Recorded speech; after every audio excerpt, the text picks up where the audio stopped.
Hi guys, I know this is not a very sophisticated video, and I'm sure some of your reptile rooms are a little bit maybe more sophisticated, but you know what? This is the ugly corner of my reptile room. This is where we have a sink.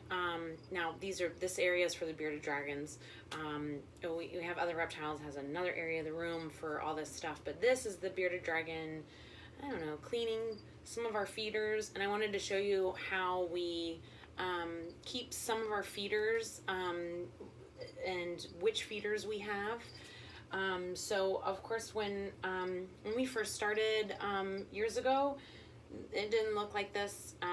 This is a little bit bigger of a setup than when we first started. So it's just 3 of the bins. We have feeders in other locations as well.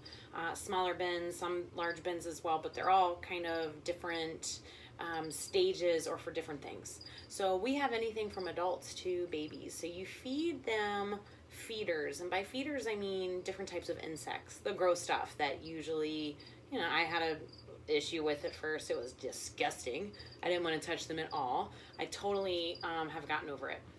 So this bottom one we actually don't access very often at all. This is full of our adult Dubia Roaches. This is our breeding colony. We have a couple of breeding colonies, but this is probably our most established, the best one.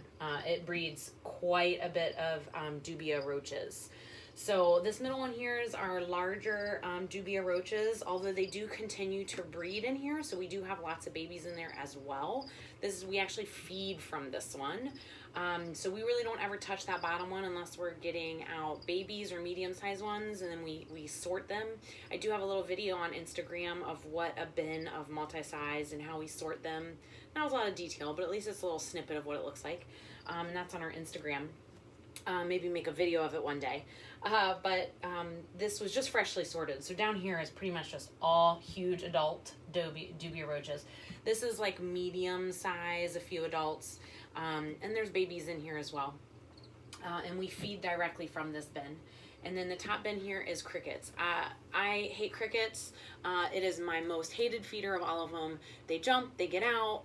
Oh God, they're such a pain in the butt. So of all of them, I wish I could just say we don't feed crickets, but variety is really important. So a variety of feeders is what we do. So although I absolutely detest crickets, there are some tricks to keep them alive longer. A lot of people complain that they smell, they die too fast. There are some tips to it. So we keep this bin a little bit more. So we just purchase crickets. I do not breed them. It's the only one that I don't breed that we feed on a daily basis, close to daily basis, regular basis. So the crickets in here, all of these use the egg crates. That's kind of what they breed on, they sleep in, you know, that's just where they hang out. All the feeders, they use egg crates.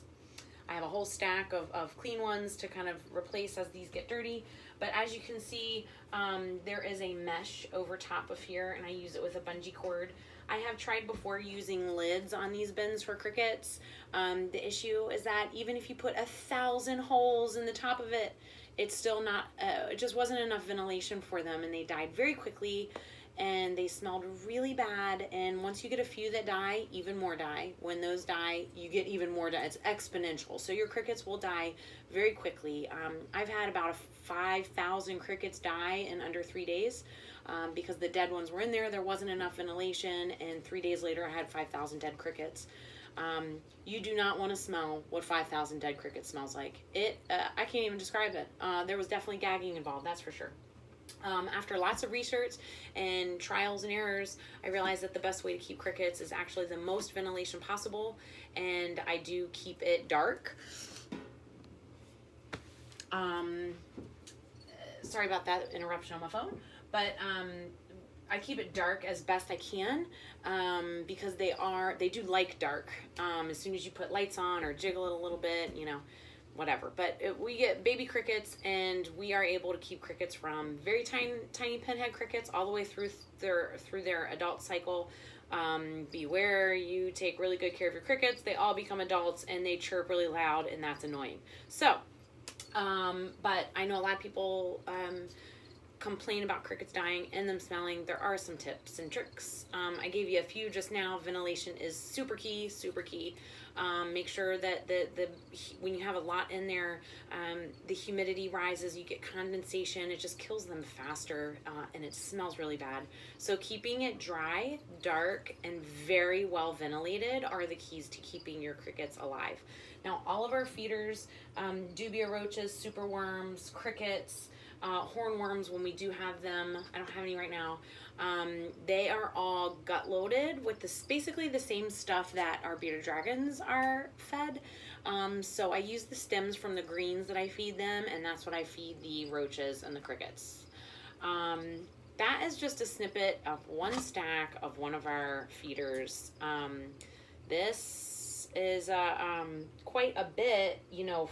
This isn't what it looked like when we first started out. When we first started out, it was just like little small totes. Like I said, trials and errors. Lots of dead feeders at the beginning, that's for sure, because it took a lot of practice and trials and errors to figure out the best way to store them, feed them, so on and so forth. So I hope you I hope you liked it. That's just a little snippet of what our feeder bins look like and how we take care of them.